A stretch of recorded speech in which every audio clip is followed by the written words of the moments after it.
আমি তন্ময়, কলকাতা পুলিশের একজন স্টাফ। চলে আসি ডাইরেক্ট মেন টপিকে।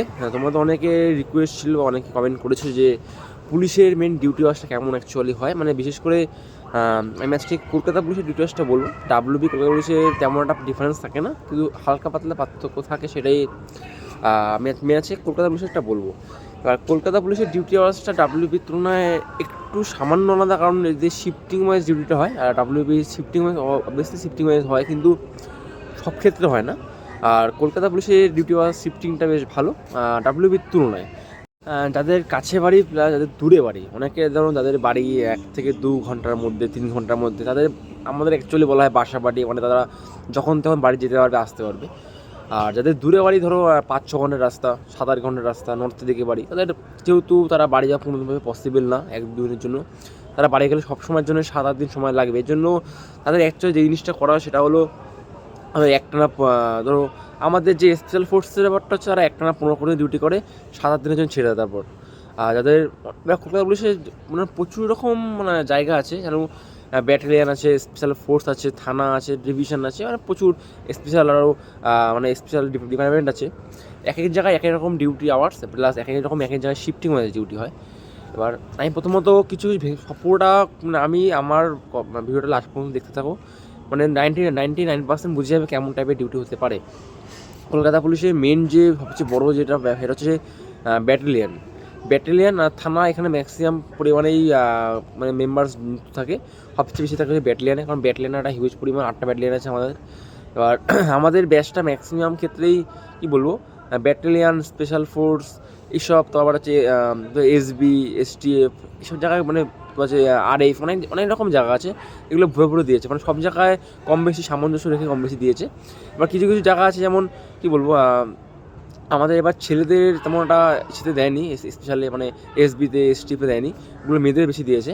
আর ছেলেদের ম্যাক্সিমাম দিয়েছে ব্যাটালিয়ানে আর স্পেশাল ফোর্সে, এটা বেশি দিয়েছে।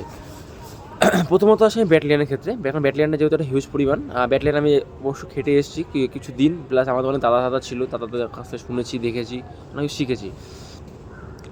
মানে কলকাতা পুলিশের ডিউটিংটা প্রত্যেকটা shift wise duty, morning, evening, afternoon, প্রত্যেকটা শিফট ওয়াইজ থাকে। মর্নিং 6 ঘন্টা, আফটারনুন হচ্ছে 8 ঘন্টা, নাইট 10 ঘন্টা, এটা হচ্ছে মেন শিডিউল। এবার অ্যাকচুয়ালি সব ক্ষেত্রে এই শিডিউলটা মানা হয় না, প্রত্যেকটা জায়গায় এটা মানা হয় না। এটা বেশ সবচেয়ে ভালো মানা হয়েছে স্পেশালের ক্ষেত্রে। মানে তুমি যখন আমরা যেমন র্যাব বলো, কম্ব্যাক্ট বলো, যে কোনো স্পেশাল বলো, কমান্ডো বলো, এই শিডিউলটা এখানে একটা সুন্দর একটা এফেক্ট ফেলে, কারণ এখানে সুন্দর এই শিডিউলটা মানা হয়। বা এখানেও কিছু ডিউটি আলাদা থাকে, সেটা আমি পরে বলবো।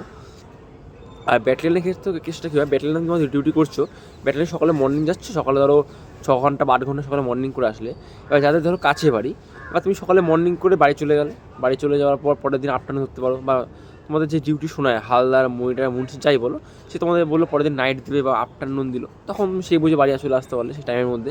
এবার যাদের দূরে বাড়ি, তারা নিশ্চয়ই ওই মিডলে একদিন, মানে মিডলে 24 ঘন্টা বা 20 ঘন্টা সময় থাকে, বা কোনো দিন 26 ঘন্টা সময় থাকে, সেই সময়টা তো নিশ্চয়ই বাড়ি যেতে পারবে না, কারণ যেতে আসতে আমার টাইম চলে যাবে। তারা কী করে, তারা অনেক সময় তাদের ডিউটিটা এমন হয় বলতো, প্রথমে তারা মর্নিং করলো, মাঝখানে রেস্ট পেলো, আবার তারা নাইট বা পরের দিন সকালে মর্নিং বা আফটারনুন এমনটা করে দিল। মানে তাদের অ্যাকচুয়াল কেসটা হলো, তারা যখন বাড়ি যাবে, তারা কিন্তু ডিউটি করবে না, দূরে বাড়ি, তারা ডিউটিটা পরপর করে দেয়। ধরো আজকে মর্নিং করলো, একটুখানি গ্যাপ দিয়ে আবার একটা নাইট করে দিল, তাহলে কেসটা গেলো একদিনে সে 2টো ডিউটি করে ফেললো। এবার তার পরের দিন আবার ধরো আফটারনুন করে দিল, এরকম করে তারা ডিউটিটা করে ফেলে। এবার তারা যখন 7 দিন পর বাড়ি যাবে, 7 দিন পর বাড়ি যাওয়ার পর কিন্তু তারা কিন্তু ওখানে ডিউটি করছে না, তারা কিন্তু পুরো পাকা ছুটি পাচ্ছে। আর যারা কাছে বাড়ি, তারা কিন্তু প্রত্যেকদিন ডিউটি করছে কম বেশি, কিন্তু আজকে ডিউটি করলো, কালকে আবার আসেন নাইট ধরলো, মাঝখানে গ্যাপটা তারা বাড়ি যাচ্ছে। এর জন্য তাদের দূরে বাড়ি, তাদের ডিউটিটা বেশি করতে হয়, কারণ তারা একটা সময় পর যখন বাড়ি যাবে 3-4 দিন, 5-6 দিনের জন্য, তখন তারা ডিউটি করতে হবে না। এই জন্য তারা ওই ডিউটিটা এই টাইমে মেকআপ করতে হবে, এটা হচ্ছে অ্যাকচুয়াল নিয়ম। এবার ব্যাটালিয়ানে এরকম টাইপের ডিউটি হয়, ব্যাটালিয়ানে আরও না, প্রত্যেকটা ডিউটি ব্যাটালিয়ান করে কম বেশি, পুজোর সময়, তারপর যে কোনো ঝামেলার সময়, এমনি ন্যাচারাল ডিউটি থাকে, ব্যাটালিয়ানে কিছু ফিক্সড ডিউটি থাকে, কিছু কিছু ব্যাটালিয়ানে কিছু ফিক্সড ডিউটি থাকে, নবান্ন বলো, নানা রকম রোডে বলো, নানা রকম জায়গায় একটা ফিক্সড ডিউটি থাকে, এখানে ডিউটি পড়বেই, এটা গেলো ব্যাটালিয়ান। এবার তুমি ট্রাফিকটা নিয়ে বলি, ট্রাফিকের ডিউটি সবচেয়ে সুন্দর, কারণ একটা কারণে পুরো শিফটিং হয় ডিউটি, 8 ঘন্টা মানে 8 ঘন্টায় ডিউটি ট্রাফিকে। আমার সঙ্গে একটা দাদা, মানে সিনিয়র দাদা কাজ ছিল, ট্রাফিকে আমার সাথে সিনিয়র দাদা ছিল। সিনিয়র দাদারাই আমার সাথে অনেক অনেক কথা হয়েছিল ট্রাফিকের ডিউটি ওয়ার্স নিয়ে। তুমি সপ্তাহে 7 দিনের মধ্যে টানা তুমি ধরো ডিউটি করছো, টানা 4-5 দিন ডিউটি করলে কোনো বিট থাকে, কোনো বিটে 4 দিন 5 দিন, কোনো বিটে 6-7 দিন ডিউটি করার পর একদিন অফ থাকে। মানে সপ্তাহে তুমি একটা অফ পাবে শিওর। মানে ডিউটি চলাকালীন ডিউটি মাঝখানে ছুটি থাকেই, পর মর্নিং করলে পরের দিন আফটারনুন ধরলে, তারপরে এসে নাইট ধরলে, এরকম চলাকালীনের মধ্যেও তুমি 6 দিন বা টানা 3টে মর্নিং 3টে আফটারনুন করলে একটা অফ থাকে, মানে তুমি প্লেন অফ, মানে ওই দিন এখন ডিউটি আসতে হবে না। আজকে ধরো মর্নিং করে চলে গেলে, আজকের দিন তো অফ পেলেই, কালকের দিনটা অফ পেলে, তারপরে এসে আফটারনুন ধরলে, এরকম ডিউটি হয়। মানে কোনো সমস্যা নেই, মানে তুমি ডিউটি করতে একটা মজা লাগবে। প্রথম একটা প্রবলেম হবে একটা কারণে, কারণ প্রথম অনেক ঘন্টা দাঁড়িয়ে থাকতে হবে, এইসব ব্যাপার না। এটা অভ্যাস, মানুষ হচ্ছে অভ্যাসের দাস। মানে তুমি শরীরে যা হবে তাই হবে, তাই হচ্ছে এটা হচ্ছে মেন কথা। কোনো প্রবলেম নেই। এটা তোমাদের যখন ট্রেনিং যখন করবে না, তখন অলরেডি তোমার শিখে যাবে। প্রথম তোমার মনে হবে 8 ঘন্টা দাঁড়াতে কষ্ট হচ্ছে, কিন্তু একটা সময় পর 8 ঘন্টাটা হবে 8 ঘন্টা পর্যন্ত তুমি বুঝতে পারবে না। 30 মিনিট থেকে 8 ঘন্টা কোনো ব্যাপার না। অবশ্যই মাঝখানে বসতে পারবে, একটু রেস্ট নিতে পারবে, কোনো সমস্যা নেই। এটা ট্রাফিক গেল। বা থানার ডিউটি আলাদা, থানার ডিউটি চাপ বেশি থাকে একটু। যেহেতু থানার একটু ছুটিও কম পাওয়া যায়, থানার অনেক চাপ বেশি থাকে। কিন্তু অবশ্যই যারা কনস্টেবল চাকরি করবে অবশ্যই ছুটি পাবে। যারা অফিসার র্যাঙ্কে এএসআই বা এসআই, তারা ছুটিটা একটু কম পাবে। আর পার্টিকুলার কিছু অফিসিয়াল জব থাকে, মানে ধরো অফিস বলতে এসবি অফিস বা যে কোনো গোয়েন্দা দপ্তর অফিসগুলো, সেখানে ডিউটি হয় 10টা 5টা ডিউটি হয়। ওই অফিসগুলো যেমন শনিবার হাফ বেলা থাকে, যেমন ন্যাচারালি হয়, প্লাস রবিবার ছুটি থাকে। এটা হচ্ছে ন্যাশনাল নিয়ম। মাঝখানে এবার ম্যানেজ সিস্টেমটা যে এটা কোনো পুলিশের ছুটির মধ্যে পড়ে না। ম্যানেজ সিস্টেমটা কেমন সেটা পার্টিকুলার ডিপেন্ড করে হচ্ছে কোথায় আমি চাকরি, কোথায় আমি করছো, তুমি কোন জায়গায় করছো, সেখানে তুমি ম্যানেজ করে দেবে, তোমাদের চাপ নেই।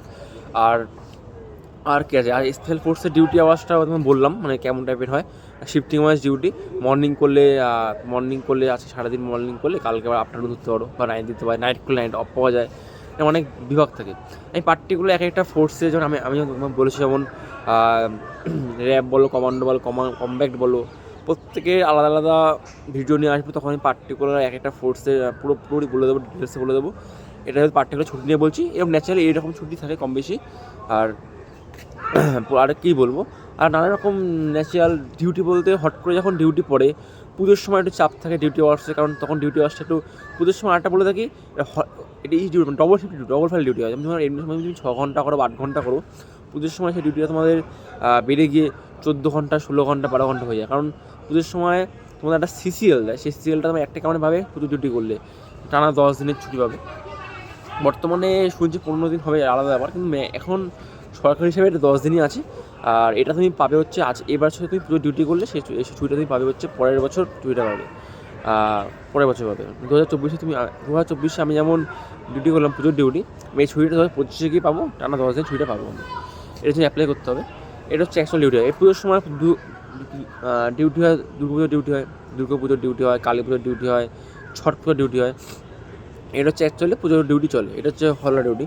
এই ছুটিটা পাওয়া যায় অ্যাকচুয়ালি ইসের ক্ষেত্রে, একমাত্র ছুটি পাওয়া যায় দুর্গাপুজোর ক্ষেত্রে। কালী পুজো, ছট পুজো এগুলো ছুটি পাওয়া যায় না, এটা জাস্ট করতে হয় কারণ ডিউটি যেহেতু পড়ে। আর এইগুলো হচ্ছে তুমি যখন ব্যাটালিয়নে থাকবে, তখন সব চাপ বেশি থাকে এই পুজোর সময়, কারণ এই প্রচুর ডিউটি করতে হয়। কিন্তু স্পেশালি থাকবে যখন, তখন ডিউটি অবশ্যই করতে হবে, কিন্তু এতটা পরিমাণ চাপ থাকবে না, একটু কম চাপ থাকবে। এটা হচ্ছে অ্যাকচুয়াল ফ্যাক্ট। আর কিছুই না তেমন। আর পুলিশের ডাব্লিউবির ক্ষেত্রেও অনেকটা সেম ক্ষেত্রে কিছু ডিফারেন্স আলাদা থাকে, এমন একটা সেমই থাকে। আর কলকাতা পুলিশের র্যাব বলো বা স্পেশাল ফোর্স বলো, ডাব্লিউবির সাথে কোনো সময় গোলাল হবে না, কারণ দুই রকম ফিল্ডে কাজ করে। ওটা পুরো ওয়েস্ট বেঙ্গলের উপর, এটা হচ্ছে পার্টিকুলার কলকাতার উপর। কলকাতার লয়ারটা বেশি, আর এখানে তাই ডিউটি শিফটিংও আলাদা, ডিউটি শিফটও আলাদা, মানে ডিউটি যে প্রসেসটা পুরোটাই আলাদা। মানে ওই কোনো সময় অনেকে কমেন্ট করেছে যে কেমন টাইপের র্যাফের কেমন ডিউটি হয় বা কেমন আছে কি না আছে। কলকাতা পুলিশের র্যাব আর ওয়েস্ট বেঙ্গল পুলিশের র্যাবটা পুরোই ভিন্ন, মানে হতে পারে পোশাক পরিচ্ছন্ন সবই এক, কিন্তু মানে কাজটা অনেকটা এক, কিন্তু ডিউটির প্রসেসটা পুরো আলাদা, মানে এটা অন্যরকম ডিউটি হয়। অবশ্যই ভিডিও নিয়ে অবশ্যই আনবো। চলো, আর কিছু জানাতে অবশ্যই কমেন্ট করে জানাবে। দেখা হচ্ছে পরবর্তীতে। জয় হিন্দ।